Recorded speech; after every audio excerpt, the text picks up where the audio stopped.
every person should ask. Una-una, where did I come from? Saan ba ako nanggaling? Pangalawa, what am I doing here? Where am I going? Tatlong tanong yan. Yung mga tao na hindi nag-aaral ng turo ng Diyos, pag tinanong mo, may natanong ko minsan, where did I come from? I do not know. Sabi niya, one time, my dad went to the bar and he met my mother there at the bar and something happened and I came out. Okay? Ngayon, what am I doing here? I don't know why I'm here. I don't know what I'm doing here. Kaya I'm here. Where am I going? One day, I'm going to die and I'm going to be buried. Parang walang direction yung buhay. Okay? Pero sa mga nag-aaral ng turo ng Diyos at saka nagmamahal sa Diyos, where did I come from? Ako'y nanggaling sa Diyos. Bakit ako nandito? Why am I here? I'm here because God brought me here. God created me and brought me here. Okay? And where am I going? I'm going back to God. So I came from God, I'm going back to God. Ngayon, who is God? What did He do? According to Colossians 1:16, by Him, the Son of God, were all things created that are in the heaven and the earth, visible things, who gives, He's the one who gives us strength. Siya nagbibigay ng lakas. We live and more and have being. We live and more and have our being. God owns us. Ang may sarili sa atin, yung Diyos. At He created us and therefore He has claim over each one of us. May claim ang Diyos sa atin. Kaya siya ang gustong mamahala ng buhay natin. Maliban kung ayaw natin magtiwala sa Diyos, sabihin natin sa kaaway niya, kay Satanas na ikaw na mamahala sa buhay ko, pwede rin yun. Okay? Pero choice natin yun. Ngayon, what else did God own? According to Psalms 24:1, the earth is the Lord's and the fullness thereof, the world and they that dwell therein. Itong buong mundo ay sa Kanya. The earth, the minerals, the natural resources, the animals, and all the people belong to God. Sa Diyos lahat ang may-ari ng lahat yan. Okay? Ngayon, how important are we to God? 1 Corinthians 6:20, Ye, that means each one of us, are bought with a price. In Calvary, we are bought with a price. Namatay siya para i-redeem tayo kasi nawala na sana tayo. Therefore, ang sabi niya, we must glorify God in our body and in spirit, which are God's. Siya may-ari. We became God's possession 2 times. First, sa creation. Ginawa niya tayo, kaya tayo pag-aari niya. Ang pangalawa, second, when He lost us to Satan's aggression, Jesus Christ in His death on Calvary paid with His blood to buy us back. Binili ulit tayo niya. Kaya nung una, create tayo, galing sa Diyos. Nung nawala tayo, dahil pagkasala natin, when man fell into sin, we were lost. We became sons and daughters of Satan. Di ba? Nakalagay sa Bible? So, from the time mo, nakalagay sa Revelation 13:8, all the people worship the devil and their names are not written in the book of life. Kaya kahapon nga, pinag-usapan natin na if you would like your name to be removed from the book of life, tanggapin natin ang turo ni Kristo so that our names will be transferred to the, kung nasa book of death, ayun. Kasi pag wala sa book of life, book of death yun eh. We decide to accept God's teaching and our names will be transferred to the book of life by, tatanggapin natin ang turo niya at saka magpapabinyag tayo sa tamang turo ng Diyos.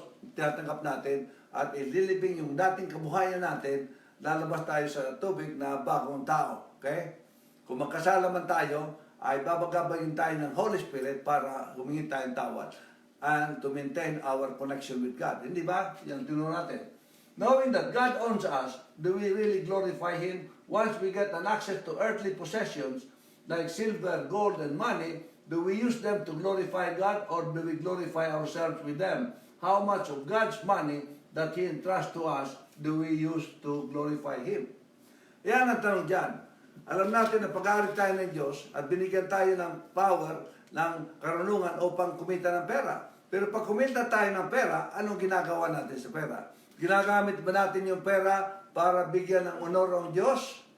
O ginagamit natin para bigyan ng honor sarili natin? Bibili tayo ng sari-sari, mga isang bahay lang, kaya na pwede sa atin, pero marami tayong binibili.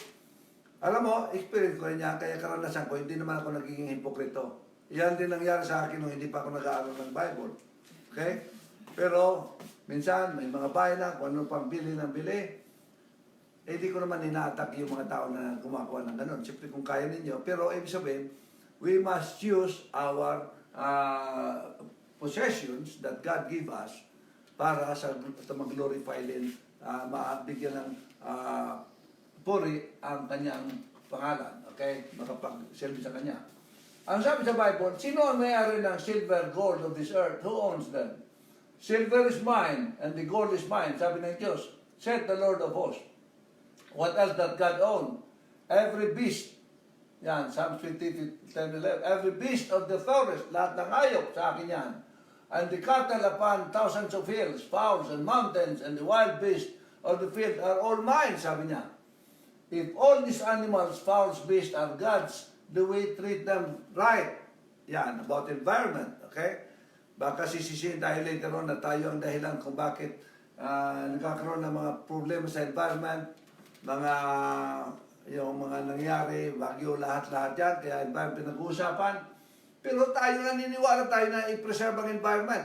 Tayo nga naniniwala, pero later on baka tayo pa ang masisi. Yan ang nangyari, ginagawa ng kaaway na yung mga taong gumagawa ng tama, sila pa nasisisi. Kaya ang nangyari yan, many times we cannibalize the animal. That is why the earth is becoming dirtier and dirtier. Kasi yung mga mahigit na maruming hayop, kinakain pa natin. Kaya yung mga tagalinis, okay, more polluted because the creatures that God created to clean the earth, the scavengers, we keep eating them. We lessen the number of cleaners on the earth. Ang Diyos, kumuha siya ng mga cleaner, mga tagalinis sa lupa. Yung mga scavengers. Kaya sabi nga ng Diyos, huwag kakainin yun, hindi yung pagkain. Kasi yun ang role noon sa lupa, kainin yung mga dumi. Ang problema, yung tagakain ng dumi, kinakain na natin, kaya nababawasan. Kaya lalong dumudumi ang lupa, nasisira ang environment. Kasi kinakain natin yung tagalinis. Siyempre, pag kinain mo, inalis mo yung tagalinis, wala nang maglilinis. Nababawasan. In the olden times, God called natural things, did God give Israel that they misused. Yan, kahit yung mga Israelito now, marami silang minisuse. Minisuse nila yung silver, yung ginto, yung hangin, yung sunshine, water, rain, plants. Are we people today misusing them also? Kaya nakakaroon tayo ng mga problema sa environment dahil minimisuse natin, hindi natin ginagamit ng tama yung mga bagay na yan. How about the ability to make money? Who gives us the ability to make money? Sabi ng Diyos, the Lord thy God giveth the power to wealth. Diyos nang galing yan. Kahit ng pagkakita ng pera, Diyos ang nagbibigay niya sa atin. Kung hindi tayo bibigyan ng power na kumita ng pera, hindi tayo kikita. Kaya nang pag kumita tayo, anong ginagawa natin? Naalala ba natin siya? Parang katulad businessman na kumikita ng pera, kinuha pa lahat yung para sa partner niya at itinakas. On what condition does God promise to meet all our needs? Ang sabi ng Diyos sa Matthew 6:33, ito ang sikreto ng success. Seek ye first the kingdom of God and His righteousness, and all these things, according to the verses 25-32, food, clothes, and necessities of life will be added unto you. Hanapin ang kingdom ng Diyos. Kaya ang tanong dyan, bakit maraming tao hindi naman niwala sa Diyos pero ang yaman-yaman? Katulad nga binanggit ko sa inyo kahapon, there are two laws. Natural law at saka moral law. Kung gusto mong yumaman, kasi yung natural law binigay na yung Diyos. Pag umulan, ang ulan tatamaan yung naniniwala sa Diyos, tatamaan din yung hindi naniniwala sa Diyos. It falls on everyone. Kaya kung ikaw ay ayaw mong paulan, nasa loob ka, hindi ka maulanan. Okay? Pero para sa lahat dapat yun. Pag ang hangin, para sa lahat. Kaya yung taong dininiwala sa Diyos, pag sige ang tanim, sige ang ani niya. Pero pag huminto siya ang tanim, hinto ang ani, hinto ang tanim. Sabi sa Bible, if you seek, you will find. If you knock, it will be open. If you ask, it will be given unto you. Yan, natural law yan. Okay? Kaya yung mga tao na naniniwala sa Diyos, sige ang knock, sige ang hanap, nakakakuha. Di ba? Pero yung naniniwala sa Diyos din, ganun din nangyari. Okay? Kaya ganyan yan. Kaya, pero kung gusto natin maligtas, hindi lang yan ang isipin natin. Isipin na natin yung moral law ng Diyos para pagsabayin natin yon, para at least sinso tayo at makakarating pa tayo sa langit. Hindi ba si Abraham? Mayaman siya, pero si Nicodemus, mayaman siya, pero tumutulong siya sa gawain ng Diyos. Iyan ang nangyari. Okay? Pero marami dyan nakakalimutan na yung gawain ng Diyos. Nakakalimutan, naaalala nila yung sila. It's for everything. Pero yan naman yan, kahit na anong yaman, marami ring problema yan. Siyempre, yung pag-maintain ng lahat ng mga properties nila, lahat ng yaman, masakit din sa ulo. Marami silang pinabayaran. Masyadong busy ang buhay nila. Okay? Ako noon, masyadong busy, nung sige, ang hanap ko ng pera. Pero nung minto ako, tinutulungan naman ako ng Diyos. Sabi ng Diyos, why worry? Yung ibon nga, paro, hindi nakakakuha ng pagkain tuwing gustong kumain. Okay? Kaya, sabi naman ni Haring David, Lord, bakit itong mga ito? Hindi naniwala sa iyo, pero ang yayaman nila. Ano sabi Diyos? Don't worry about them, sapagkat sila ay parang mga baka o mga baboy na ihahanda sa papunta sa slaughterhouse. God make them fat para sa slaughterhouse. Hindi ba? Kaya mahal tayo lahat ng Diyos. Kaya kung ikaw ayaw mo maniwala sa Diyos, sige lang hanap mo ng pera, yaman ka, enjoy mo yung pera yun.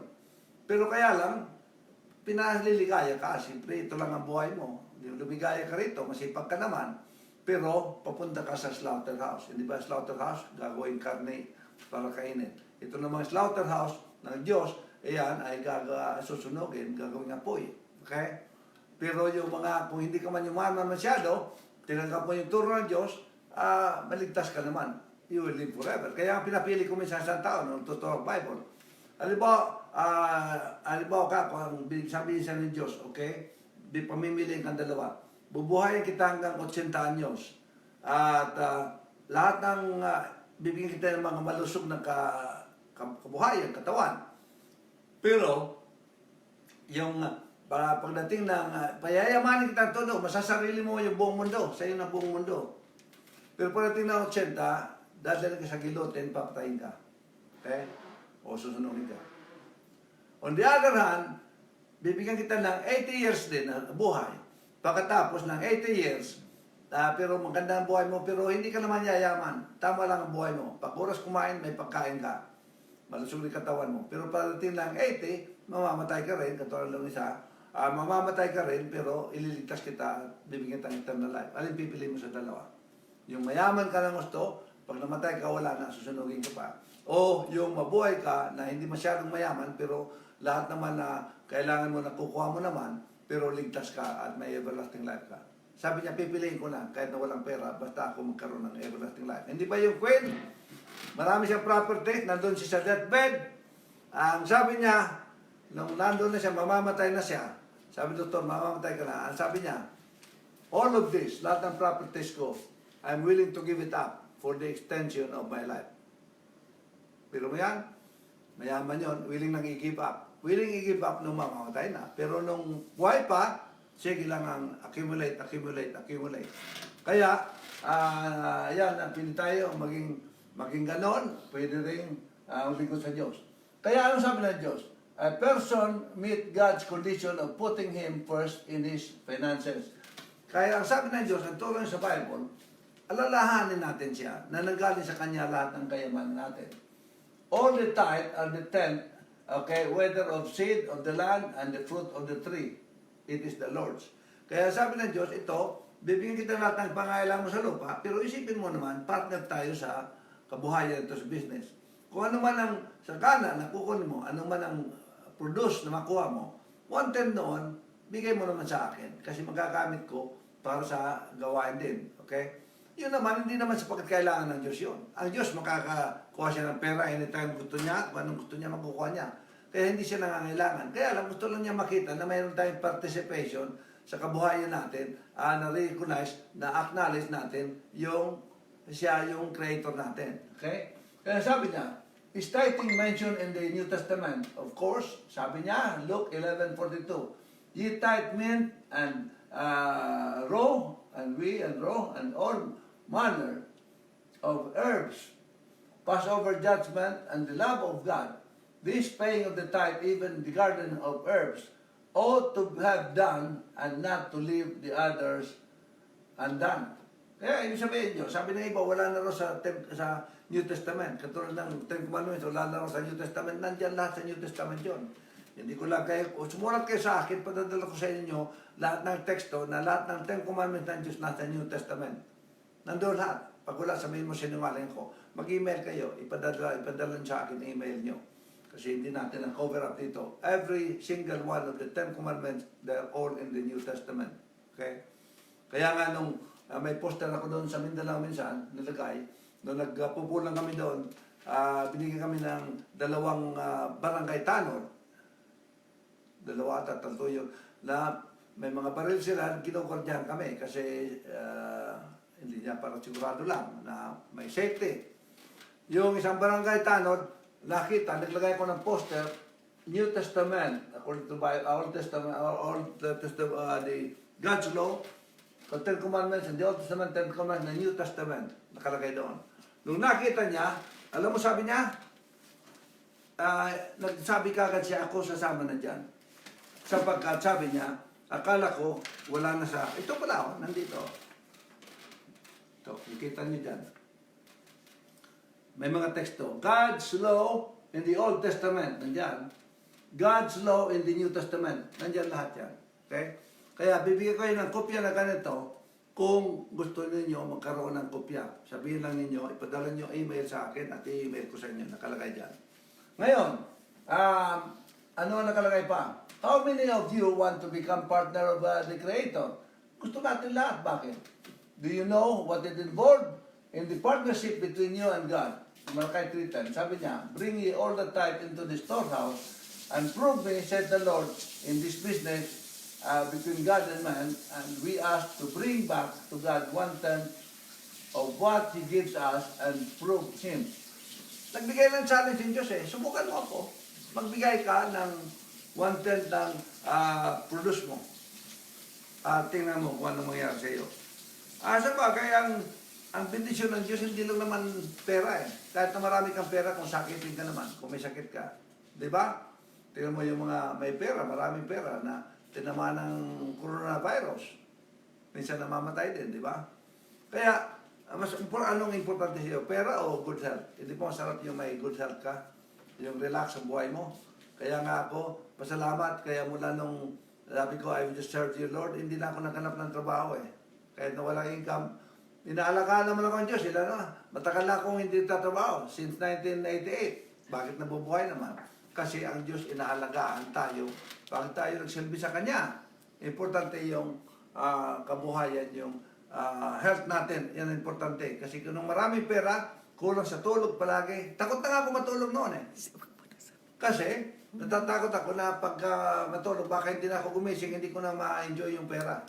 Kaya mabuti pa yung at least kalma lang ang buhay mo, relax ka, wala kang masyadong iniisip. Kung may magalit man sa iyo, bahala, problema nila yun. Ikaw tuloy-tuloy ang kabuhayan mo. Okay, ngayon, how large should be our offering? According to 2 Corinthians 8:1, if there be first a willing mind, it is accepted, and according to that a man hath, he adds to God, he adds as God has prospered him. Habang binibidisyon tayo ng Diyos, lalo namang magbigay tayo ng malaki sa gawain ng Diyos. Okay? Ngayon, if we are faithful in giving our tithes and offerings, what does God promise us? Ang sabi niya, I will open the windows of heaven and give you blessing that there will not be room enough to receive it. Okay? Ito na naman na nakakalimutan ko palagi. Ilagay yung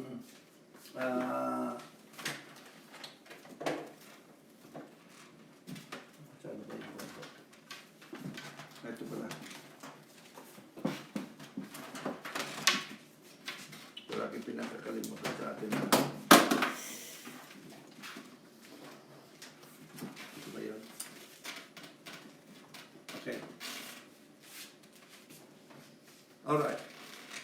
Okay, there shall not be room enough to receive it. Ang sabi dyan, if we ignore or neglect God's partnership regarding tithes or income offerings, ano ang sabi niya?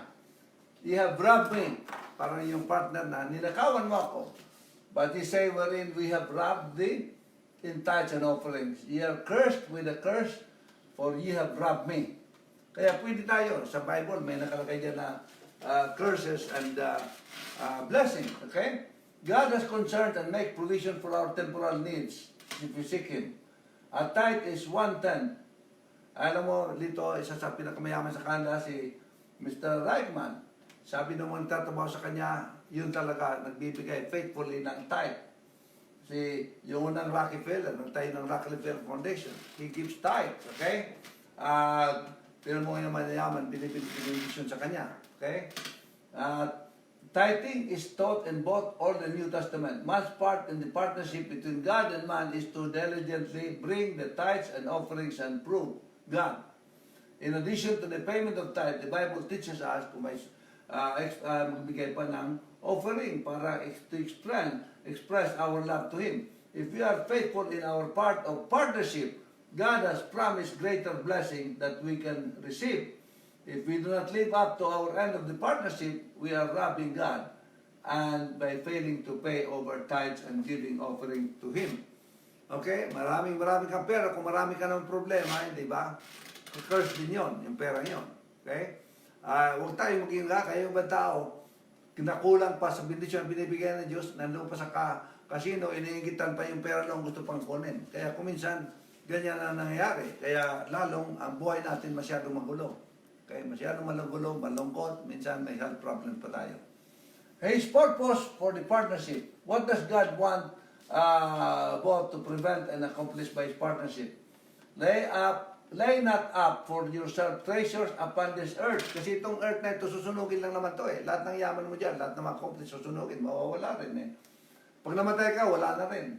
Because if we invest in earthly things, moth and rust will corrupt them. Masisira. And where thieves can break in through and steal, but lay up treasures for heaven. Okay? Why is treasure in heaven important? Where your treasure is, there will your heart be also. Kasi kung naglilay out tayo ng treasure para sa langit, nandun na yung puso natin, di ba? Ngayon, bakit importante? Why does God want us to be partners in His work? Ang sabi sa Bible, the gospel must be preached. Mark 16:15. Salvation of man depends on this. Okay? Nakadepende ang pag-preach ng gospel sa pera rin, di ba? Ang last sign, the end sign, Mark 16:17, is to preach the gospel to all the world. Okay?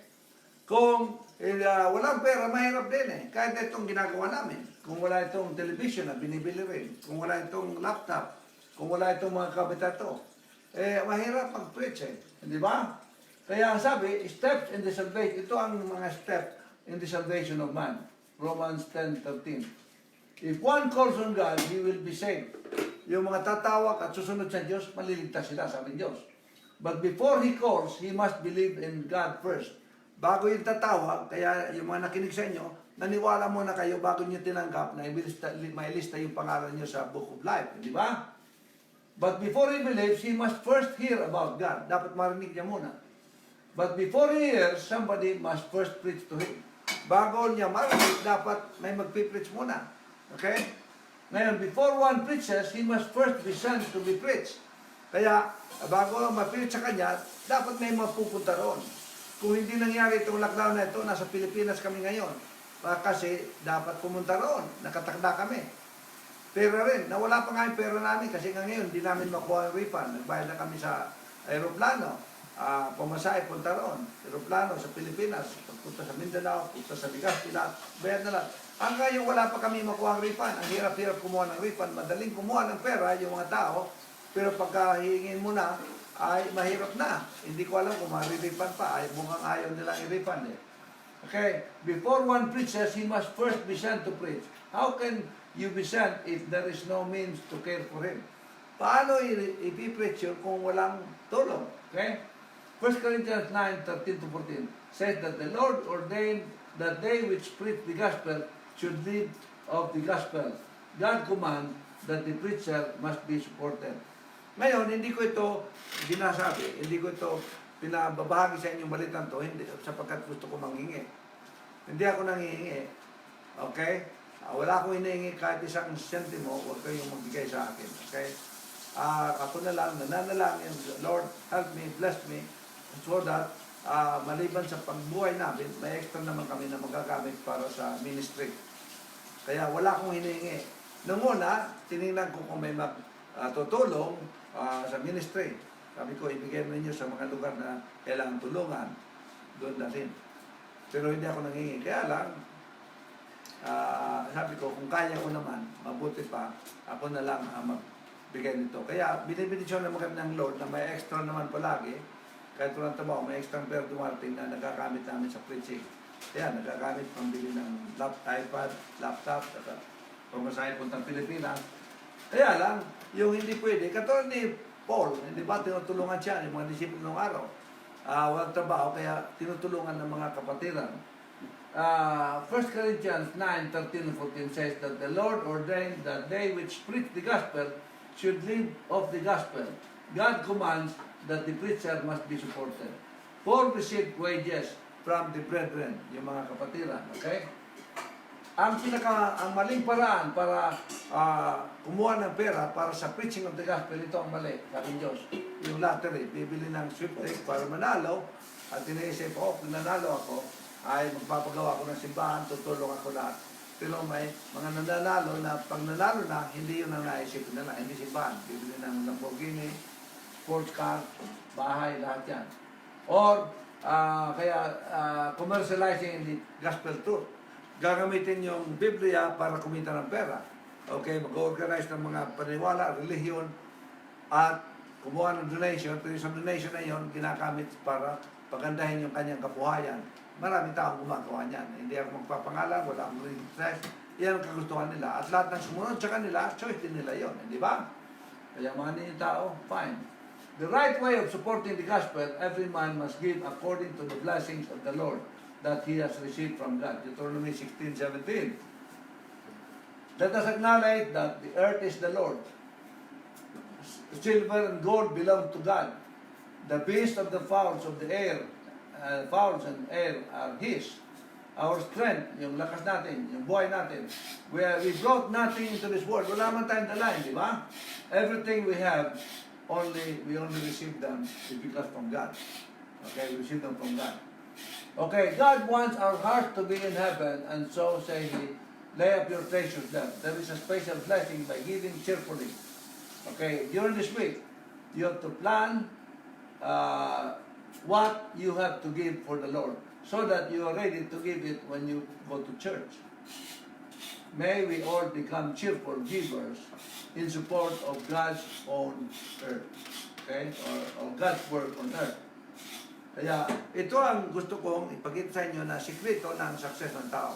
Hindi yung success na magkakapera ka lang. Maraming may pera, ang dami namang sakit. Okay? May nakita ko na ang yaman-yaman raw noon. Kaya ang yaman-raman raw noon, pero nakaupo sa wheelchair, yung oxygen, hinihinga niya, binabayar niya oxygen, di ba magkano ilang libo araw-araw para huminga ng oxygen. Okay? Alos hindi na makagaw. May nagtutulak sa kanya, 2 tao ang nag-aalaga sa kanya 24 hours a day. Kaya niya kasi mayaman siya. Pero, hindi anong gusto niyo yun. Marami kang pera, pero kung anong kalakayan mo, o yung tao na kahit na walang pera, libre naman ang ere. Libre ang ere. Pahirapan mo sarili mo na magbabayad ka pa sa air, samantalang libre kung healthy ka, di ba? Kaya importante yung nakadikit sa Diyos sapagkat Diyos ang nag-aalaga sa atin. Hindi tayo niya pinababayaan, di ba? Kahit na sa paghirap, sabi niya, kasama niyo ako. Okay? Importante, yung alalahin natin palagi ang pag-acknowledge ng power ng Diyos na siya ang may-ari sa buhay natin. Kaya ngayon, ako nagpapasalamat sa inyo sa 1 week natin na pagkasama upang pag-aralan ng turo ng Diyos. Okay? Ito naman, pag tinanggap na natin ang Diyos, sumama tayo sa kanyang kampo, nagpa-enlist tayo doon sa lista ng Book of Life. Okay? Mayroon din tayong, hindi naman, manalangin tayo sa Diyos. Manalangin tayo upang bigyan tayo ng means, upang makatulong din sa gawa niya. Makita nyo, nag-challenge ang Diyos, makita nyo na pag ginawa ninyo yung kanyang advice, yung tatanggapin ninyo, yung kikitain ninyo, hindi lang mas mahigit pa doon sa dating kinikita ninyo. Magkakaroon kayo ng sobra para maibigay. Kaya dapat lang gampanan natin yung partnership natin para sa Diyos.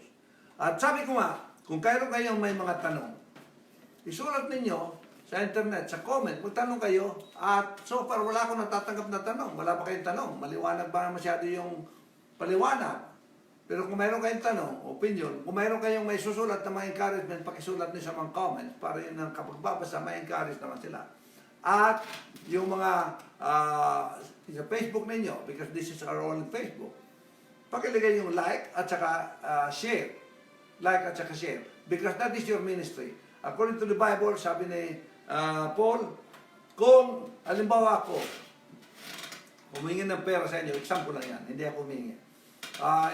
Humingi pera, binigyan ako suporta para makapunta sa Pilipinas mag-preach. Halimbawa, may $100 doon na tumanggap sa Diyos. Okay? Ang blessing ng Diyos sa akin na nagpunta at saka sa iyo pareho din. Kasi sa tingin ng Diyos, yung ginawa ko at ginawa mo, ikaw, nakaupo ka lang, nagbigay ka lang ng pera, ako nagtrabaho doon, nagsayang oras ko doon, pero ang blessing niya pareho. Parang ikaw din ang nagpunta roon. Kaya kung hindi nyo kaya, if you are hesitate, wala na kayo sa, you don't have the enough strength, o matanda na hindi nyo kaya na magpunta roon para mag-preach, o mag-preach ng gospel, mag-share, magbigay na lang kayo sa gawain ng Diyos, kasi ang blessing pareho din. Kaya dito, pareho blessing. Kaya ang gawin ninyo, i-share ninyo. Kasi yung share ninyo, pag tumanggap sa Diyos yun, ang blessing, hindi naman para sa akin, para sa iyo. Blessing, sinare ninyo yung salita ng Diyos. Kaya, maraming salamat sa inyo sa pagtaguyod ng programang to. At sabi ko nga, bala ko rin mag-share sa inyo, magbahagi sa inyo ng mga paraan kung paano palalakasin ang ating immune system. Pero hindi na siguro ganitong alas 8 ng umaga. Sapagkat maaga masyado alas 8, lalo sa Canada, medyo maginaw minsan. Medyo umiinit na ngayon, ganda. Pero hindi kasi ako dati ang trabaho ko from 3 to 10 in the evening, 3 to 11 in the evening. Kaya, hindi ako sanay gumising na maaga talaga kung tutusin. Pero ginawa ko ito kasi dapat magampanan itong gawain na ito. Pero, maliban kung magsisimba Sabado nakakagising na maaga. Pero ang ibig sabihin ko, kung maaari, gagawin ko na lang at my time, pwede kong i-announce kung minsan di, pero susubukan ko na mag-share sa inyo ng paraan na palakasin ang ating immune system. Baka gagawin ko yun sa hapon kung may time kami o sa gabi, isi-share ko na lang sa Facebook. Kaya paki-like at saka share. Like, share. Maraming salamat sa inyo, mga kapatiran dyan, at kung may mga tao sa inyo hindi pa nakapagdidesisyon na ipalagay ang pangalan sa libro ng buhay, pakilapitan nyo yung mga leader dyan sa lugar na nag-organize ng mga meeting na ito. Pastor Hogo at kanyang mga kasama dyan sa Iriga, sa Gonada District, sa Bicol, Dr. Miso Sosio sa Cavite, lahat dyan, ang kanyang mga kasama, at saka si Brother Wilson Sia dyan sa Maynila, at saka sa Isabela, at sa Western Mindanao Conference, Pastor Cadet, Pastor Bisin, Pastor Benedicto, si Charles, yan mga kaibigan ko dyan, at mga iba. Kung hindi ko mabangit yung pangalan nyo, pasensya na kayo. Pero mahal ko kayo lahat. Mahal namin kayo lahat. Pakumusta sa inyo, galing din sa aking may bahay na si Betty. Tayo ay ipikit ang ating mga mata at tayo ay nananalangin. Panginoon Diyos, maraming salamat na uli dito sa mga pagkakataon na binigay ninyo upang makapagbahagi ng inyong salita dito sa aming mga kapatiran sa Pilipinas at sa ibang dako ng mundo. Dako ng mundo, ibig sabihin ko. Upang makarinig ng inyong mga turo na ayon sa Biblia. Panginoon Diyos, yung mga tao na nakarinig, pakidalaw nyo ang kanilang mga puso at isipan upang tanggapin niya ang turo nyo. Alisin yung kahiyan sa inyo. Ng mga ibang tao na hiya na baka mapahiya sila. Sino ang sabi ninyo, pag pinahiya kayo, ipakahiya ninyo pagdating din. Kaya mas mabuti pa, mahiya sa kapwa-tao kaysa ipahiya ninyo. Mas importante yung buhay na walang hanggan kaysa mga bagay na hindi makapagliligtas sa amin. Kaya kahit na sa pagdating sa mga binibigay niyo sa amin ng mga sagana sa buhay, mga bendisyon, pera o naman mga earthly materials. Panginoon Diyos, ipaalala mo sa amin na ikaw ay kabahagi namin, partner ka namin sa mga bagay na ito. Ikaw ang naglalang sa amin. Kaya sana naman, huwag namin makalimutan na yung mga parte ng bendisyon binibigay sa amin, hindi lang para sa amin, kundi magagamit namin sa inyong gawain upang may pagtaguyod, may paunlad, at may pabalit, may parating sa maraming lugar pa itong pabalita na inyo ng kaligtasan doon sa mga gustong sumama sa inyo. Ipagpatawad na at yung pagkakasala at bendisyonan na ang tao na nakikinig dyan at yung mga makikinig pa, iligtas kami dito sa mga sakit na ito, coronavirus at iba pa. Kami ay magpapaalam na at mag-iwa-hiwalay sa programa ito. At kung ano man, at least, mawakawa ko na kung hindi mo kami magkita dito sa lupan to, sa langit, magsasama-sama tayo at kasama ka namin. Habang buhay, wala nang katapusan ng kabuhayan doon. Ito'y aming hinihiling sa aming tagapag-asama at hinihiling namin sa pangalan ng aming makapangyarihan at mapagmahal na si Jesus Cristo. Amen.